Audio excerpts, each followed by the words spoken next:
அந்த மண்ணெல்லாம் சரியாத மாதிரி அந்த ஆலு பிரிக்ஸ் எல்லாம் போட்டிருக்காங்க. ஆலு பிரிக்ஸ் எல்லாம் போட்டு எல்லா இடமும் பக்காவாக ரெடி பண்ணிருக்காங்க. இது வந்து போட் ஹவுஸ், போட் வந்து நிற்கிற இடம் இது. இது வந்து இப்போ தான் ரெடி பண்ணிகிட்ருக்காங்க. இந்த இடம்லாம் பார்த்தீங்கன்னாக்கா.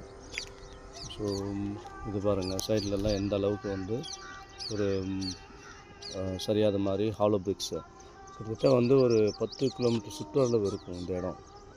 கம்ப்ளீட்டாகவே பாருங்கள், கடைசி வரைக்குமே வந்து நல்லாவே பதிச்சிருக்காங்க. நான் கடைசி வரைக்கும் போயிட்டு வந்தேன். எல்லா இடமுமே நல்லா பதிச்சிருக்காங்க. ஒரு சில இடத்துல மண் சரிவு இருக்குது. அது வந்து மண் கொஞ்சம் நல்லா டைட் ஆகிடுச்சுனாக்கா சரியாயிடும். ஸோ இந்த அளவுக்கு வந்து பண்ணுறது பெரிய விஷயந்தான். ஏன்னா நீர்நிலைகளை பாதுகாத்தா தான் வந்து வளம் வந்து சரியாக இருக்கும். அதனால் வந்து இதெல்லாம் நான் இந்த இடத்துல பிறந்து வளர்ந்ததுனால இந்த இடம்லாம் அதுக்கு முன்னாடி எப்படி இருந்ததுன்னு எனக்கு நல்லா தெரியும்.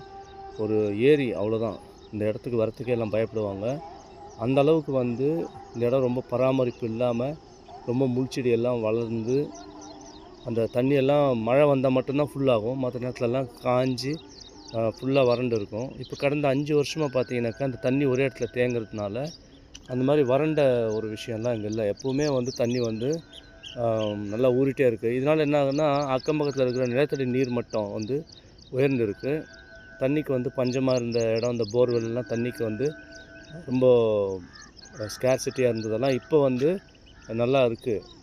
ஸோ இந்த மாதிரியான முயற்சிகள், இந்த மாதிரியான நீர்நிலைகளை பாதுகாக்கிற விஷயங்கள் வந்து தமிழ்நாடு அரசு வந்து நல்லா பண்ணிகிட்ருக்கு. இன்னும் சிறப்பாக பண்ணணும். ஒரு சில சின்ன சின்ன குறைகள் இருந்தாலும் அந்த குறைகள்லாம் வந்து நிவர்த்தி செய்யப்படக்கூடிய குறைகள் தான். இந்த இந்த ப்ராஜெக்ட் வந்து முழுசாக முடிஞ்சுது அப்படின்னா சுற்று வட்டார மக்களுக்கு நல்ல ஒரு பொழுதுபோக்கு இடமாகவும், நீர்நிலைகளை பாதுகாக்கிறதுல தமிழ்நாடு அரசு சிறப்பாக செயல்படுதுன்றது எல்லோரும் உணரும் வகையில் இருக்கும். ஸோ இந்த இடம்லாம் வந்து விசிட் பண்ணி பாருங்கள். இது கோபாலசமுத்திரம் ஏரி. இதுக்கு அந்த பக்கம் இருக்குது. இதுக்கு அந்த பக்கம் பார்த்தீங்கன்னாக்கா, இந்த பிரிட்ஜுக்கு அந்த பக்கம் பார்த்தீங்கன்னா கயஞ்சூர் ஏரி. அதே போல் அந்த பக்கமும் இருக்குது. இப்போ பார்த்தீங்கன்னா தெரியும், வியூ அந்த பக்கம் பார்த்தீங்கன்னா தெரியும். So very good job.